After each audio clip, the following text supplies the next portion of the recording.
सम्मानित मंच, मेरे प्यारे कर्मठ कार्यकर्ता साथियों, माताओं, बहनों,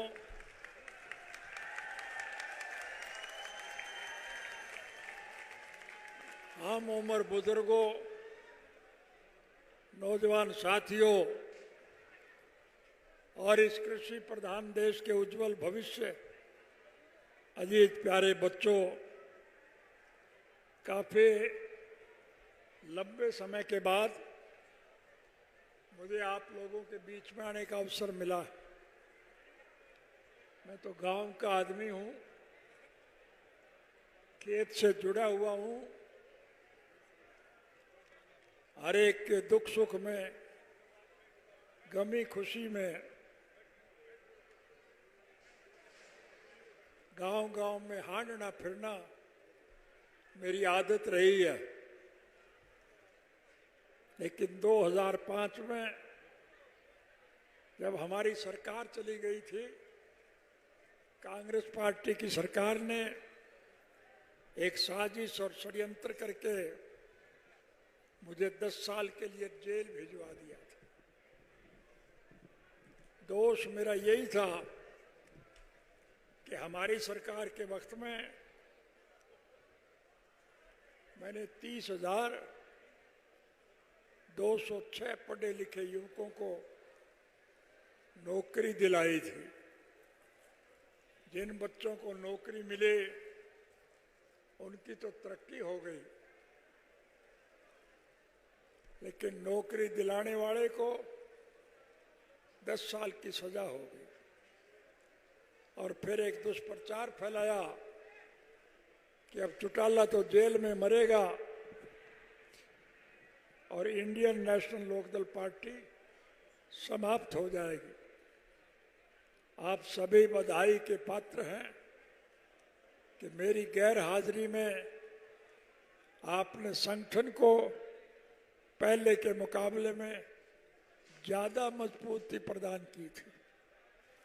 ये बात आप और हम नहीं कह रहे हैं, समूचे देश के राजनीतिक पार्टियों के अग्रणी नेता इस बात की सराहना करते हैं कि संगठनात्मक दृष्टि से आज इंडियन नेशनल लोकदल पार्टी का कोई मुकाबला नहीं। परिस्थितियां बदल रही हैं, हालात आपके पक्ष में जा रहे हैं। अब ज्यादा लंबा समय आपको इंतजार नहीं करना पड़ेगा।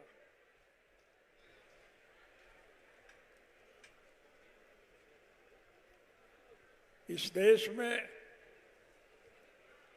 जो लोग रास्ता भटक गए थे, गुमराह हो गए थे, बहका लिए गए थे, या जो सत्ता का सुख भोगने के लिए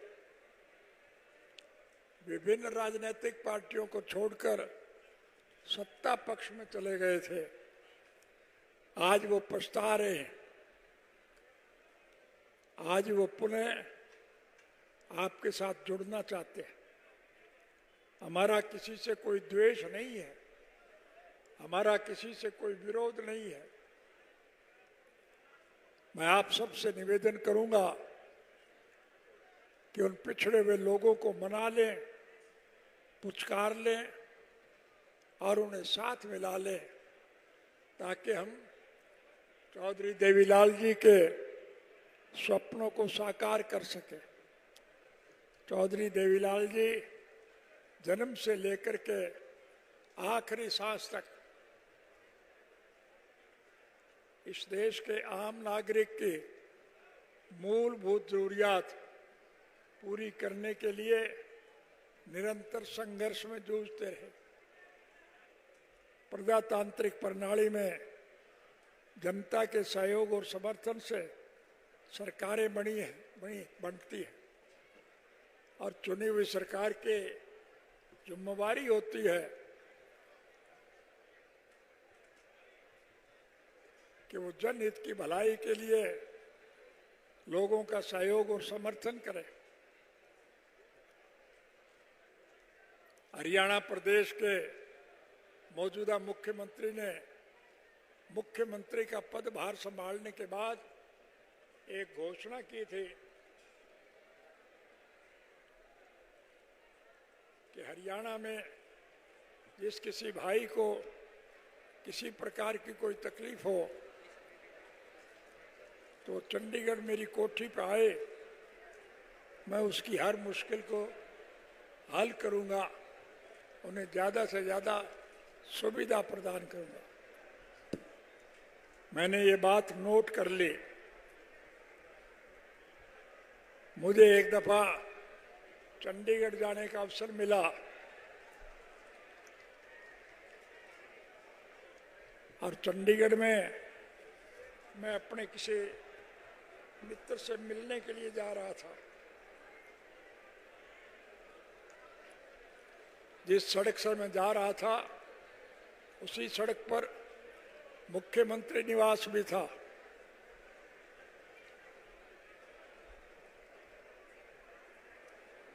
मुझे वो याद आ गया और मैंने सरकार बनने के बाद पहली कलम से एक घोषणा की कि अब आपको सरकार के पास नहीं जाना पड़ेगा, बल्कि सरकार आपके पास आएगी। और हमने एक कानून बनाया कि अब लोगों को अगर कोई कठिनाई होगी तो लोग सरकार के पास नहीं, लोगों के पास जाएंगे और लोगों की शिकायतें दूर करेंगे। ये मेरे कहने की आवश्यकता नहीं, आप समूचे देश के लोग बैठे। मुख्यमंत्री का पदभार संभालने के बाद मैं जब भी किसी गांव में जाता था, सरकार आपके द्वार कार्यक्रम के तहत गांव के लोगों की दिक्कत और कठिनाइयों को दूर करता था। इस लुटेरी सरकार ने लोगों की जेब पर डाका डालने के लिए स्वर्गीय चौधरी देवीलाल जी के द्वारा जो सम्मानित वृद्धावस्था पेंशन मुकर की थी, उस पेंशन को भी काटने का काम किया। हमारी सरकार बनने के बाद हम उन बूढ़ों की कटी हुई पेंशन का पैसा मैं ब्याज के उनके घर भिजवाएंगे। बूढ़े बुजुर्गों को 7,500 रुपये माहवार वृद्धावस्था पेंशन देंगे और केवल पुरुषों को नहीं, महिलाओं को भी उतना ही पेंशन देंगे। यानी हर घर में बूढ़े और बुढ़िया को 7,500 रुपया की बजाय 15,000 रुपया महीना आएगा। आपको कोई दिक्कत नहीं आएगी।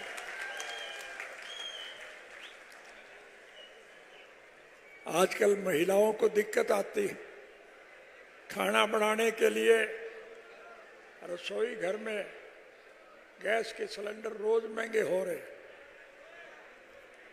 हमारी सरकार बनने के बाद हर घर में हर महीने एक सिलेंडर और 1100 रुपये मुफ्त भिजवाने का काम करें।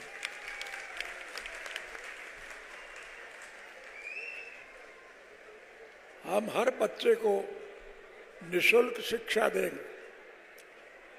पढ़ने वाला बच्चा अगर पढ़ाई के दौरान बीमार हो जाए तो उसका मुफ्त इलाज करवाएंगे। उस बच्चे के माँ बाप ने अगर किसी मजबूरी में वोट चाहे कहीं भी दिया हो, हम इसमें वोट की राजनीति का दखल नहीं मानेंगे। हम हर बच्चे को नौकरी देंगे और जब तक उन बच्चों को नौकरी नहीं मिलेगी, उन्हें हर महीने 21,000 रुपये बेरोजगारी भत्ता देंगे ताकि उन्हें कोई दिक्कत ना आए। हमारी सरकार बनने के बाद स्कूलों की जो इमारतें गिर गई है, हम उनकी मरम्मत कराएंगे। स्कूलों में मास्टर भिजवाएं, अस्पतालों में जो डॉक्टर और दवाइयों की कमी है, हमारी सरकार बनने के बाद हम डॉक्टर और दवाइयों का प्रबंध मुफ्त करने का काम करें। हमारी सरकार बनने के बाद हम अनेक प्रकार की सहूलियात आपको देंगे। इसलिए आपसे निवेदन करने आया हूं कि आप सब मिल करके इन सारी बातों पर काम करना शुरू करें। आपको कुछ करने की जरूरत नहीं। जब भी मौका मिले आप ऐनक के निशान के आगे का बटन दबा दिया करें, फिर सरकार आपकी बनेगी और आपको 2024 का इंतजार नहीं करना पड़ेगा। आपकी जब सरकार बनेगी तो हम आपको सारी सुविधाएं प्रदान करें, आपको कोई दिक्कत नहीं आएगी। इसलिए मैं कोई लंबा चौड़ा भाषण नहीं देना चाहूँगा। आप हर परिस्थिति से भली भांति अवगत है।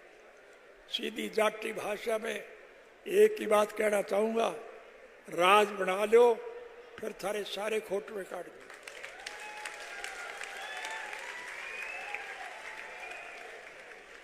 आपको मेरे कहे पर यकीन है